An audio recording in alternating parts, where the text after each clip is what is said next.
France ஜனாதிபதி Emmanuel Macron அமெரிக்காவின் நடுவீதியில் இறங்கி பயணித்த சம்பவம் தற்போது பேசு பொருளாகியுள்ளது. அமெரிக்காவின் நியூயார்க் நகரில் ஐநா பொதுசபை கூட்டம் நடைபெற்று வருகிறது.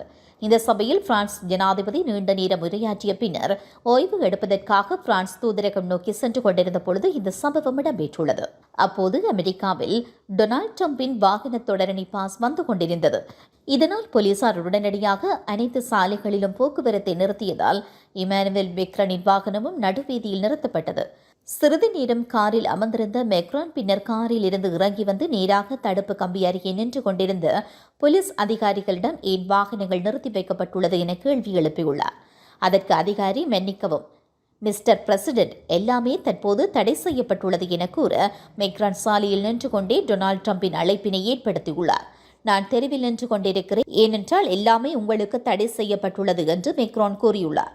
எனினும் டிரம்பின் வாகன தொடரணியானது கடந்து சென்ற பிறகுதான் சாலைகள் திறந்துவிடப்பட்டதாக கூறப்படுகிறது.